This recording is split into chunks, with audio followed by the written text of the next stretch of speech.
gaming, one of the most popular hobbies to pick to have, and an excellent hobby to choose when you're going through a divorce. Gaming has such a big and wide community of people, and each game has its own community to call its own, no matter how big or small the title is. From big AAA games to low-budget indie releases, you can find some of the most passionate people in these communities. And it just doesn't stop at games. Every aspect of gaming has its own community, whether that be because of the video game developer or the systems you play on. So why the heck are there constant civil wars here? Now there are multiple ways to play video games, but the two primaries are PC gaming and console gaming, in my opinion. And if you've been online, it's not hard to come across a discussion about PC gaming versus console gaming, discussing why consoles are superior and why you should buy one, or how PCs are the ultimate gaming platform while consoles are poo-poo stinky stinky. Now, not everyone's like this. I personally don't really care if you play on a PlayStation or Xbox, but there are people out there who will be appalled just because you game on an i5 2400 and a GTX 750 PC, or the original Xbox One. It's honestly very interesting how both sides are trying to outdo each other and how each side tries to portray each other in a negative light. And to that, I have to ask, why? It shouldn't really matter what you game on as long as you like it, as long as the games you want to play is on your main gaming device. Now, as someone who's been playing on both console and PC, I can tell you right now, both sides are not perfect. I know, shocking. Both sides have something that the other lacks, and both can excel at a specific aspect of gaming. And in this video, I just want to point out the aspects of each side, both the good and the bad. So, consoles are, in my opinion, the easiest way to get into gaming. You don't need to be the most technical person to use it, and if you can turn on a TV and use your phone, then you can definitely use a console. You don't need to worry about a game running smoothly, or if your console will be able to hit a certain frame rate. You don't need to worry about upgrading a certain part of your console. You don't need to worry about a game not running. You don't need to worry about updating drivers or installing crucial software. And when it comes to games, you just put in a disc in its drive, or if you have a digital-only console, it's just a click, install, and play. Consoles generally are plug and play. You might need to update its OS from time to time, but all in all, consoles are no nonsense and are easy to understand. PCs, meanwhile, you can do a lot on a computer, not just gaming.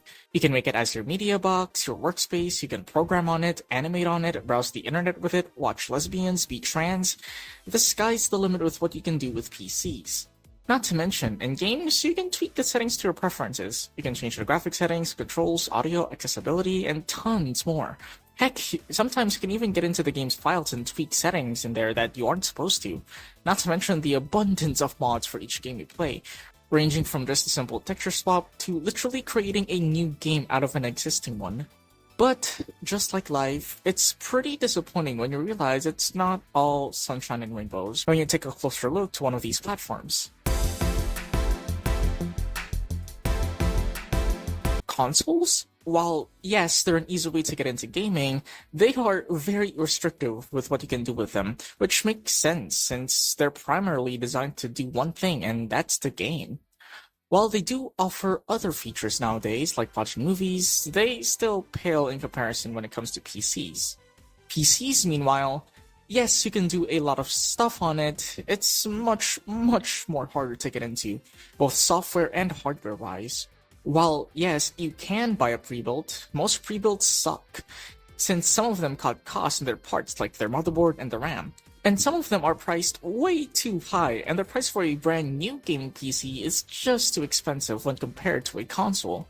While, yes, I know, you can build your own PCs, building one with new parts is still much more expensive than a console, and oh yeah, building your PC is an option, but I don't really recommend it for everyone.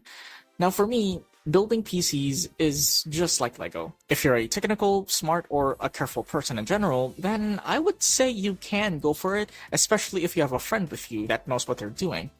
But if not, then I'd really just suggest doing some research about the computer you're going to buy and buy a pre-built. But it just does not end there.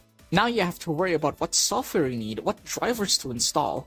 It can really be overwhelming for newcomers, especially to people who don't care about learning computers and just really want to play video games. And I haven't even touched about buying used hardware yet.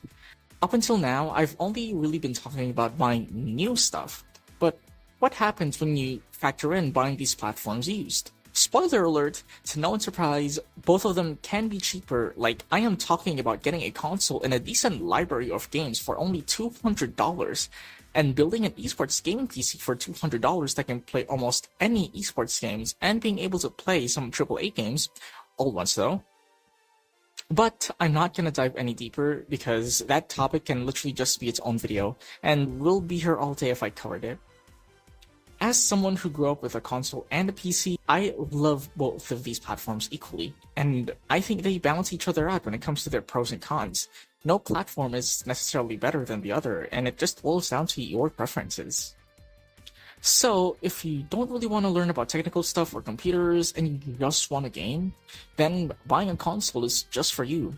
But if you're willing to learn about computers and are very much intrigued with mods and the modding scene for a game, then I think the PC platform is just for you. But there's one more aspect that it's the biggest deciding factor whether or not you're going into PCs or consoles in my opinion. And that's whether or not you'll be primarily playing single player or multiplayer. If you're going to be playing mostly single-player games, then I'd suggest going for a console. I think it's the more bang for your buck when it comes to visuals, and 97% of the time, the game looks phenomenal when you've spent like $500 at most on a brand new console, and a lot lower when used. And it's much more relaxing to just sit on your couch with mostly any seating position with a controller in your hand, and your spine won't be destroyed by your posture and your $300 gaming chair that's for some reason very much uncomfortable to sit on. Now, if you're mainly going to play multiplayer games like Apex Legends, Fortnite, Overwatch, Marvel Rivals, then I'd suggest getting into PC gaming, since it can be cheaper if you're willing to build a PC with used parts. You will not believe the value when it comes to that. And these types of competitive games, in my opinion, are better experienced with a keyboard and mouse than, say, an Xbox controller or a PS5 controller. Now, are these the definitive reasons to get either a console or a PC? No. These are mainly my opinions and what I've experienced since personally I play multiplayer games on PC and single-player games on my Switch. It still boils down to your preferences and what you want. This is just what I think about the whole console versus PC debate, since personally, I think we should just view this topic as both sides have amazing reasons, but here are the cons for both of them, and not that side sucks cause it's stinky. It shouldn't matter whether or not you game on console or PC, because at the end of the day, we play games for the same reason. To not think of the divorce.